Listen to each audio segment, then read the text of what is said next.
Hello, everyone. My name is Edward Jie. I'm with Gaofeng Advisory Company. We are a strategy and management consulting firms with roots in China. Today, I'm very pleased to have an honored guest to be on this show to share with you his current thoughts on his new book and also on his specialty area, which is about technology innovation in China. His name is Andy Mok.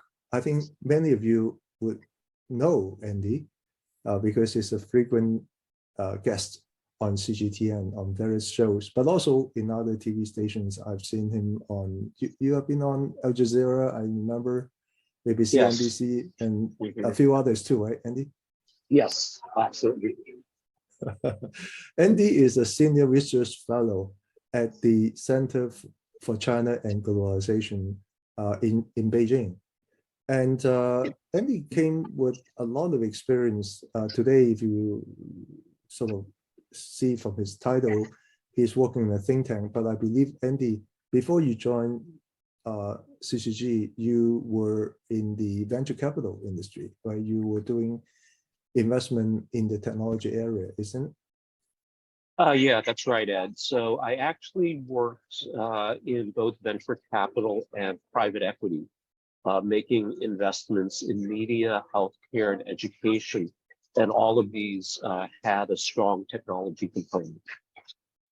So you know technology well, and you've been in China for how long now?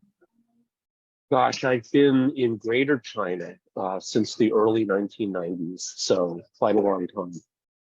30 years. Something like that, yeah. Time flies. Yeah. And your more recent focus of your research is on technology and how technology would impact the great power relations. Could you elaborate a little bit more about sort of your current focus of attention? Sure. So, Ed, thank you for that very kind introduction. As you touched on, I'm a senior research fellow at the Center for China and Globalization, which is an independent think tank headquartered in Beijing in China. And the think tank focuses on globalization issues, largely around economics, so trade, investment, and labor.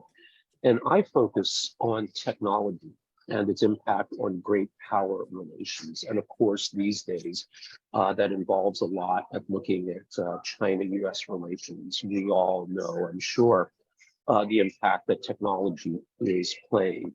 But it's a little bit broader than that. I also look at what's going on in Europe, and more generally, just how technology in its various forms, the clearest ways to think of this is in military technology, can disrupt or reset the balance of power. And we've seen many examples of that through human history.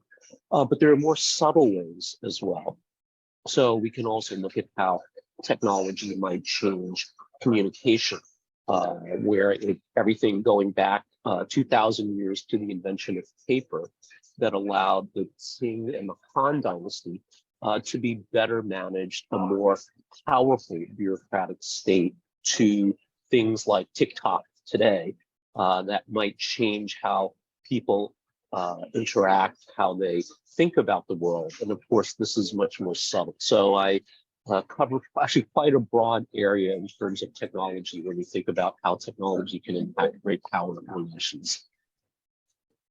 The new book that you're writing, based on what you just mentioned to me, I get a sense that you trace all the way back to the past of China, the present, and I guess you also project out into the future of the technology in China, but also the impact of that in with the other great powers, right? That's right, Ed. So I'm working on a book now. In fact, I'm in Cambridge, England, at the University of Cambridge, doing research for this book. The working title of the book is China and Technology, Past, Present, and Future. And what I'm doing is I'm going back actually more than 2,000 years to the Han Dynasty to start there and look at how China's history, values, and worldview continue to shape political decisions today and how they shape decisions around technology development. And as we all know, China has grown remarkably over the last 40 years, but it's also becoming an increasingly important source of technology. So by doing so, my hope is that we can better understand decisions in technology today in China and how that will affect the global technology ecosystem. Wow, that's incredible, Andy. Having written a book on Chinese innovation myself, I'm sure you know, the book was called China's Disruptors, which was published by 2015. In that book, I chronicled the Chinese entrepreneurs who were really effective in creating Chinese innovation up to that point. And between 2015 and today, I say that the innovation have continued to evolve, and China continue to produce many new forms of innovation. So there's certainly there's a trend there, and I think Andy will pick up a very, very good thing, because I think the rest of the world really need to understand it. But just coming back a little bit, why do you think this book, a book like this, or this book, let's put it this way, this book is necessary? And who should read this book? Sure. Well, and I think your book, an excellent book about entrepreneurs in China, I think also follows the more Western narrative of how innovation happens. So there's usually a scientific technical genius that works very hard, has a technological breakthrough that changes the world. So it can be Tony Ma at Tencent, it could be Thomas Edison, it could be Alexander Graham Bell with the telephone. But I believe, and I think the evidence clearly shows, that this understanding of how innovation happens is incomplete. And when we look at the breakthrough inventions from China, starting with the four great inventions of ancient China, paper, printing, the compass, and gunpowder, coming forward to modern times, we see that, in fact, in China, politics is often the catalyst for important innovations. And the people most responsible for these technological breakthroughs are not scientists, but they're politicians and bureaucrats. And I believe that by helping the world better appreciate, have a more complete understanding of how innovation happens, that they can better predict what will happen. So this book then is for government officials, policymakers, business executives, and investors. So I have worked in private equity and venture capital, and I think you know very much as well, Ed, working with some of the most successful companies in the world, that one of the most valuable things business executives and investors see is a little bit of a step ahead of understanding what's going to happen next. So my hope is that this book will help people see a little bit further ahead, better predict what will happen next in the technology global ecosystem. Right, but why now? Why didn't you write this book like 5 years before, or you could delay it for another 5 years? But why now? Why? What makes this book so important at this time, from your standpoint? Well, I think there's a couple of reasons. So first of all, we know how tense the China-US relationship is getting. And the core of it really is around technology. Last year, of course, the US announced a new package of technology sanctions against China. So I think this is a recognition of just how important technology is, and it's becoming a very acute geopolitical issue. So I think by better understanding what might happen next, this is a good time to be sharing some of these thoughts. And I think, for myself, from a personal level, even as a teenager, going to Hong Kong, working in venture capital, private equity, I really saw a lot of misperceptions in the West about China. And I feel like now, maybe more than 30 years of experience, that it would be a good time to synthesize and share some of these personal observations and reflections with these broader geopolitical trends that we're all experiencing. In your book, would you try to investigate the possibility of China taking on a global technology leadership? And if so, how should people interpret that? How should people think about if China becomes the leader in technology in the world? Well, I think this is a very big, complex question. And a lot of attention, I think, is focused more on the technology itself. But as I'm sure you appreciate that, and I know that you're working on projects that also look at this, that if we dig a little bit deeper and look at the role that Chinese values, the Chinese worldview plays, that these technology shapes the application of technology. So it's not just the scientific research. Of course, China's had a number of very exciting breakthroughs in recent years, but how do these get turned into products that affect people's lives? And I think that by understanding things like the Confucian influence on Chinese thinking, one, of course, is that it's hierarchical, but from a values perspective, it's based on benevolence. And this is very, very important. So just a quick aside, but let's look at the Belt and Road Initiative, which gets a lot of coverage in the Western press. And sometimes it's portrayed as something nefarious. It's a debt trap, these things. But two aspects, I think, of the Chinese worldview. One, as I mentioned, is benevolence from Confucianism. The other is pragmatism. And this comes from a worldview where, as Marcel Grenet, the French sinologist, said, Chinese wisdom has no need for the idea of God. Yeah. So what this means is that Chinese tend to be very, very practical, because if you believe in an afterlife, in a God, and you're striving to get to this heaven, this can lead you to do some very irrational things in the world today. But if you don't believe there's any other world, you act in a more pragmatic way. And this is not necessarily always good, but this is a feature of the way Chinese look at the world. And so let me go back to the Belt and Road then with this. So there's benevolence, wanting to be a good person, but also the most pragmatic thing one can do, which I think many people that live comfortable lives in the developed world might not realize because they take for granted, is the importance of infrastructure. Whether that's roads, whether that's sanitation, whether that's running water, electricity. And providing these things is vitally important to improving the lives of people, rather than, these, high-flown ideas. Let's give them, quote unquote, human rights. Let's give them democracy. I mean, these are not inherently bad things, but, the Chinese look at it and say, what really matters right now is people have clean running water, they have electricity, they have sanitation, they have roads, railway. These are the things that really matter. So I think this is, when we apply that to technology, I think this is something to pay attention to.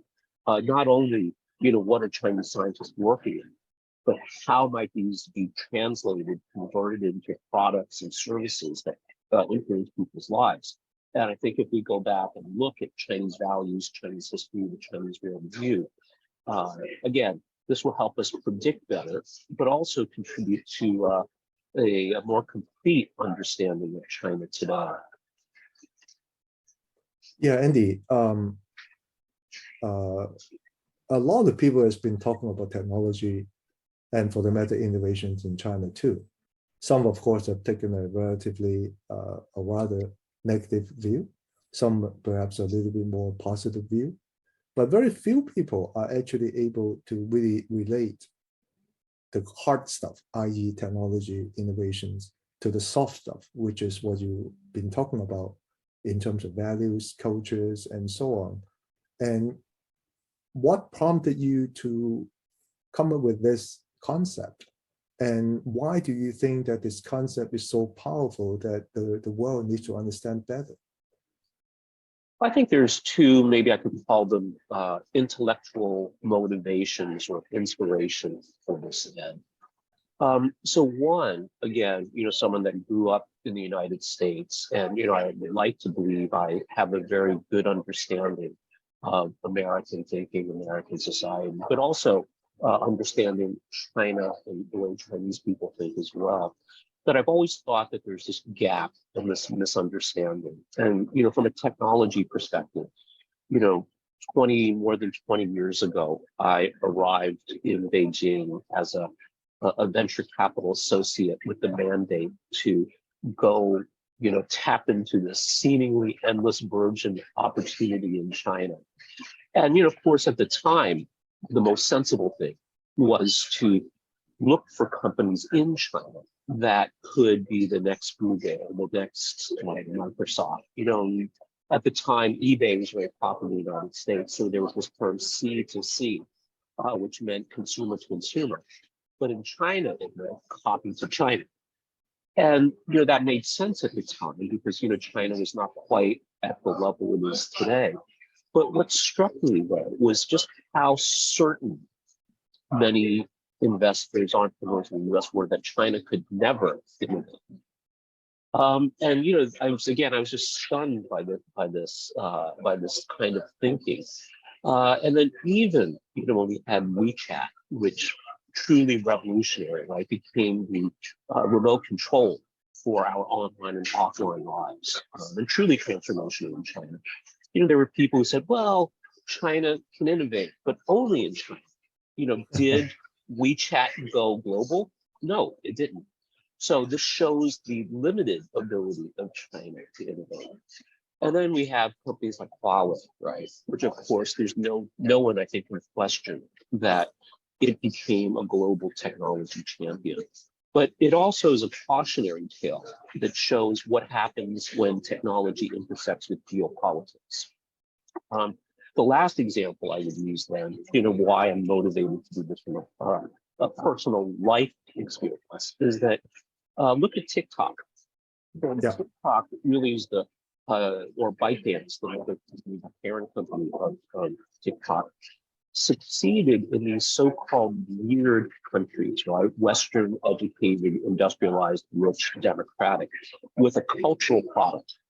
And previously, most people would have said it is impossible for a company from China, from India, from Indonesia, the less developed world, to succeed in a cultural space, cultural/technology space. And yet they did. So I think, people are now starting to be more open to this idea, that there really is something important and exciting technology-wise going on in China. The second intellectual motivation for doing this is that, so I'm here in Cambridge doing research. There was a Cambridge scientist named C.P. Snow who wrote a very famous lecture essay called The Two Cultures and the Scientific Revolution, where he talks about the gap between the scientists and the quote unquote intellectuals. And the idea here was that these writers, these poets, at Cambridge, at Oxford, thought that they were not only intellectuals, the only intellectuals. And, some looked somewhat dismissively at the physicists, the chemists. They would say things like, oh, how much do you know about Shakespeare? How much do you know about even Dickens, right? And without really recognizing that both scientists and these people in the humanities are part of this very important intellectual pursuit. And, so my hope too is in this way, I think it should be clear to you that we can see some of the similar dynamics here between Yes. the West and China. Yes. So my hope then is that to look at technology, explain it better to a non-technological audience, but also bridge this gap where, so especially some Westerners at least, see that they are the real, whatever. But that in fact, that we can benefit from seeing both, not either or, but and, right? Right. that the Chinese way of doing things, whether it's politically driven technological innovation and the Western approach of a Thomas Edison, right, and Alexander Graham Bell, and Elon Musk, right, that both are valuable, and that we shouldn't look at things in such a black and white way. Yeah, certainly, Andy. I think you have taken a very, very good perspective, sort of combining what people can usually see, i.e., technology, innovation that people can touch and feel, and the products that these sort of innovations or inventions have produced. But you also try to relate that to things that are more invisible, i.e., values, cultures, and so on. And I think that's really very important, because I think most people outside of China would just look at the subjects or the objects that they can touch and feel, and they zoom into those objects and they make comments on those objects based on their own interpretation on how the objects should behave. But in fact, behind the objects is, as you said, a deep and broad reservoir of softer aspects on culture and values. And that is important for people to also understand, because I'm sure as you trace back to the Chinese history, the Chinese history have actually produced a lot of different lines of thoughts. Clearly, Confucianism was the predominant line of thought, but there's also other lines of thoughts, which include the legalist, which actually complements the Confucianism in governing a country. But there's also other aspects of thought, such as Taoism and Buddhism, which look more into the way of nature, right? Not the humanity per se, but the nature and the relationship with nature and humanity, and who are we? Those kind of fundamental questions. In other words, the Chinese culture actually, contrary to a lot of people's perceptions, is a very inclusive culture. It's a broad and inclusive culture that can absorb elements as it sees there's a need to absorb these new elements. And the Chinese have been doing this for 5,000 years. And that inclusiveness actually is the linchpin to many things that we're seeing, including innovation and technology that you talk about not only today, but also 2,000 years ago, right? This reservoir of capability or capacity actually give rise to these results. And so I commend you, Andy, for addressing this issue, because there's a lot of other similar, quote unquote, books, reports, narratives out there. And you have to differentiate yourself, right, from the rest of the noises. So how are you doing that, actually? Differentiating yourself from whatever that's available in the market, or maybe whatever that may be coming out?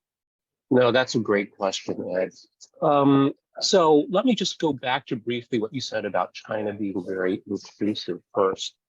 I completely agree. And I would add, again, to reemphasize that part of this inclusiveness then is also very, very pragmatic. Yeah. And this is one of the hallmarks of the Chinese thinking, Chinese culture.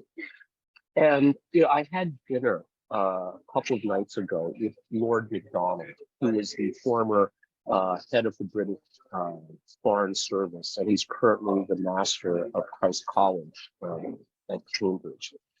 And one of the things that struck me when we were talking is, I said to him that one of the things of why Britain has punched above its weight technologically, culturally, is the ability of the British to get along with each other, and the ability to live by their wits, and meaning being very, very pragmatic, not being dogmatic, not being ideological.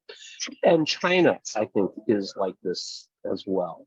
And I hope what way my book will be differentiated from things that are out there, other things that are out there, is to really emphasize this idea that Chinese values, Chinese culture is benevolent and pragmatic.